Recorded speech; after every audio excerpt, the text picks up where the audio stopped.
ما دو سوره داریم، هر دوشم برای خیر شر. دو سوره داریم که اونها را معوذتین میگن. سوره های چی؟ معوذتین. قل اعوذ برب الناس ملک الناس اله الناس. قل اعوذ برب الفلق من شر ما خلق. سوره فلق ضررهای بیرونه، بدیهای بیرونه. من شر ما خلق. سوره ناس ضررهای درونه. ای ضررهای بیرونه و درونه باید ای خدا پناه طلب کنیم. ضررهای بیرونه قل اعوذ برب الفلق. بگو ای حبیب محمد پناه می طلبم من از پروردگار صبح. این صبح تاریک او روشن میکنه، او شب تاریک روشن میکنه، او قلب تاریک روشن میکنه، او روز سیاه سفید میکنه، او زندگی تلخی تر شیرین میکنه. از او پناه طلب کن. من شر ما خلق. از بدی هر اون چیزی که تو خلق کردی و بدی داره، من پناه میطلبم. همه چیز بدی داره در وجودش، از بدی او پناه طلب کردن در کار. همه چیز بدی داره. من شر ما خلق. مطلقی بدی را خدا خلق میکرده، بدی هم ای جانب خدا خلق شدگی ای. اما گاهی میشوه که با واسطه اخلاق بد ما خودمون طبیعت زمین خدا را بد میکنیم. ای روی چی؟ اخلاق بد، تربیه بد.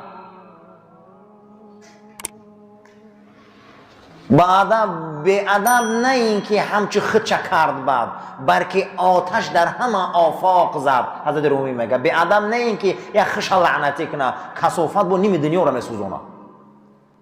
یعنی که این دنیا را پناه طلب کردن در کار. ای بدیش، این بدی های بیرونه. من شر ما خلق و من شر غاسق اذا وقب. در این دل شب چقدر زهرتی ها، چقدر ترار ها، چقدر دزدی ها، چقدر آیل ویرانی ها. این دل شب میدونی چقدر جنایت ها میشه. اکثریت آدم های بزرگ در شب نابود میکنن. ما پناه میطلبیم ای سیر این شب. ما از اون زهر و قاتل و اینقدر زهرهایی که در این دنیا هست، اینقدر آفت و بلاهای طبیعی که در این دنیا هست، پروردگار ما از پناه میطلبیم. من شر النفثات فی العقد. از این جادوگرها ما میترسیم، از این رشته بازی های اینها ما میترسیم. در یک جادوی اینها هزارها و میلیون ها انسان هلاک میشوند. در یک جادوی حزب کمونیست 60 میلیون آدم جان دست داد. یک جادو بود، یک جادو. ما پیانیر میشیم، ما کمسمال میشیم، ما این میشیم، ما این میشیم. 80-90 سال عمر جادو کردن به معنی گذشت رفت. شما گمان نکنین که این جادو نیست. این دنیا جادو است. من مشکلات حاضر رنگ جادو است. یک بلای در گرفتار کردگیان، خم یک بلای ساختگیان، هیچ باور نمیکنی کدام طرف حقه. من شر النفثات فی العقد. پروردگارا از این مکارهای جادوگر، از این مکارهای جادوگر مزاج با یک بخشش از لبید ابن اعصم که پیامبر جادو کرد ما پناه میطلبیم. ما چی میطلبیم؟ پناه میطلبیم. در وجود مردم یهود آمونیزم بود، یعنی گوپرستی و یک شخص به درجه خدا بردن. یک شخص به درجه خدا بردن. این از مردم جادوگرای مصر به میراث بردن که در مردم مصر گو قدر قیمت داشت. گو چی داشت؟ قدر قیمت داشت. دویم سوره بقره نامش چیه؟ گو.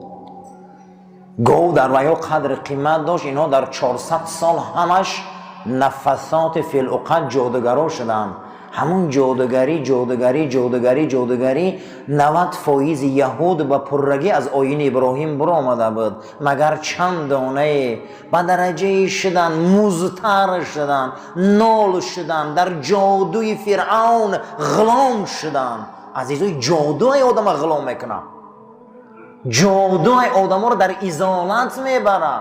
جادو این دنیا دا میسازن. شما یک مراتبه بینین کو میگن بیرژه، تمام همون مسان هایی که در بریتانیا امروز 6 میلیون زندگی میکنن، بیرژه دنیا رو اداره میکنن، میگه بیرژه این آینه جادو های. آینه چی های؟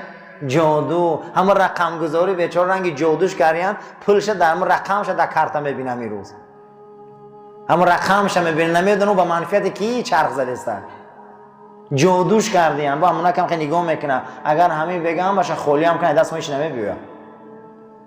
یک جادو ساختیم، یک جادو ساختیم در دست من دادن همین تلفن‌ها، همین که سحر من کرده که قدر پدر مادر دوست رفیق همسایه و برموندگی رو برو 6 دقیقه‌اش میگه السلام علیکم، من خبری نگاه دارم. من شر نفثات فی العقد. خدایا ای جادوگرا ما میترسیم، جادومون کردیم. این جادو را که حق حل میکنه؟ انا همون خیر البشر، خیر الانام، خیر امت، خیر رسول حضرت محمد مصطفی همون حل میکنه این جادو را، همون حل میکنه این جادو را، همون حل میکنه. میگه پناه طلب کنه، این ضررها پناه طلب کنه. اخلاق و تربیه کسته شده این جادوها. چی به از منبر نگویم، چی به موعظه نکنیم، چی به امر معروف نکنیم، چی به نگویم، چی به نگویم. در جادوی اینها گم شدیم، جادوی اینها ما را حیف میکنه. اما اسلام چی میگه؟ ما یک زمینه موندیم که اسلام یگانه راهی که انسان نمی ترسیده بنده نفس نشود. هر انسانی که در نفس اماره داده میشه و ترسانچه کرد. یکمین برنامه‌ای که امام غزالی مونده چی بوده؟ نفس پرستی. همین نفس اماره که ما را از چارچوبه عقل شریعت بیرون میکنه، همین خیلی نفس کسی داده شده و میترسه. خونوی بلند شده، تجارتی کلان شده، دیگه همین قدر توباز گفتن همه چی را پیدا کرده، او دیگه گپی حقه گام میزنه، میگه معلومات هم میگیرن دستم. انا همینه، انا همینجا معلوم میشوه. همین نفسای بی‌معنی، نفسایی که از حد زیاد ما را ترسانچک میکنه. میگه وای او قدر تجارت داره، زراعت داره، او قدر کار مونده، میگه او دعوت حق میکنه بطره، میترسونده ما را نمیکارو. دویمش اولیای ابلیس شدن، کسی که دوست ابلیس است. ابلیس دوستاشو میترسونه. انا امروز یک سلسله بحثمون آمد از وصیت نامه حضرت امام ابو حنیفه بود. ما رسیده بودیم به وصیت نامه رقم 63. و یک روایتی که درباره اخلاق و تربیت آوردگی بود از امام غزالی هم حدیث روایت کردگی بوده، حضرت ابن ماجه هم حدیث روایت کردگی بوده از رسول اکرم صلی الله علیه و سلم. راوی حدیث حضرت جابر ابن عبدالله بودیان. حضرت در اینجا یک مسئله مهم موندگی بوده است که عقل و جهل. یک چیز عقل میگفتین، یک چیز چی میگفتین عزیزان؟ جهل. همه ما صاحب عقلیم. در وجودی که در صاحب عقل هستیم با ما جهل داریم، نادانی هم داریم در بدن ما. جناب پیغمبر صلوات الله ربی و سلام گفته است که عقل به خودش لشکر داره، جهل هم به خودش لشکر داره. لشکر عقل 75 دانه های، لشکر جهل هم 75 دانه های. کسی گفته تا انامین لشکرها را نشناسه ندانه، گفته وای انسان هیچ محل صاحب اخلاق و تربیه پرش نمیتونه. چند تایی سپاهی داشتن هر داشت؟ 75 تایی.